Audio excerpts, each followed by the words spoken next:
Imagine this, nearly 70% of homeless women in India have experienced violence, and a staggering 80% of them struggle with mental health issues. A startling reality, isn't it? We are at a crossroads where violence, homelessness, and women's mental health intertwine, creating a complex web of issues that cannot be tackled in isolation. We often talk about mental health, particularly that of women, in a vacuum. We discuss depression, anxiety, and other disorders without considering the impact of violence, societal oppression, and homelessness on women's mental well-being. The narrative needs to shift. These women are not merely statistics. They are individuals battling the harsh realities of life every day. Their struggles are rooted not just in their circumstances, but also in societal norms, structural barriers like poverty and caste, and inadequate mental health care systems.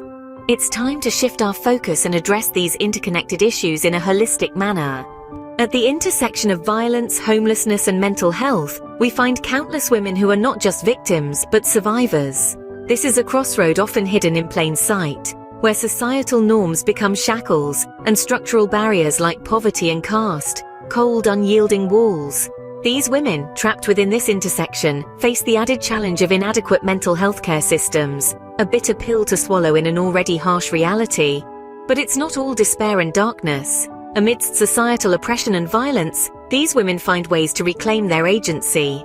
They weave alternative identities and narratives, not just as a means to survive, but as a form of resistance.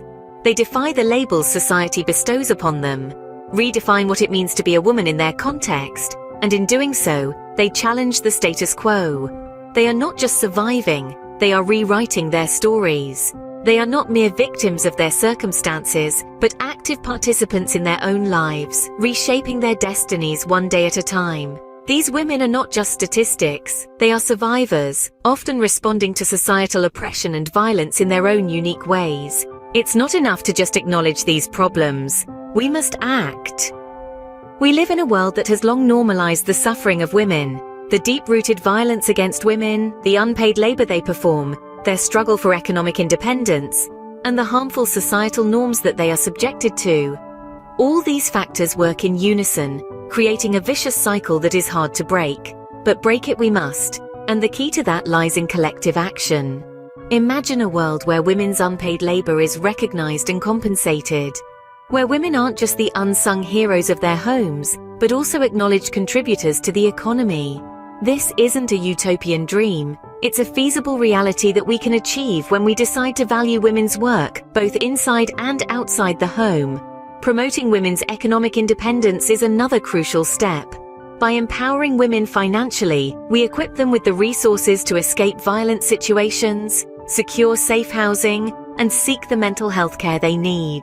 This isn't just about handing out money. It's about creating opportunities for women to learn, grow, and thrive in their chosen fields. And then, there's the pressing need to challenge harmful gender norms. Education plays a pivotal role here. It's through education that we can instill values of respect and equality in the younger generation, fostering a society that doesn't just protect women, but celebrates them. But all these actions would be incomplete if we don't address the elephant in the room, the mental health of these women. Their experiences of violence and homelessness, their struggles and sacrifices, all leave deep psychological scars. We need an inclusive and supportive mental health care system that caters specifically to their needs. A system that doesn't just treat, but heals. Collective action is not a choice, it's a necessity. It's the only way we can break the cycle and create a safer, fairer, and more inclusive world for women. No woman should have to face violence, homelessness, or mental health struggles alone.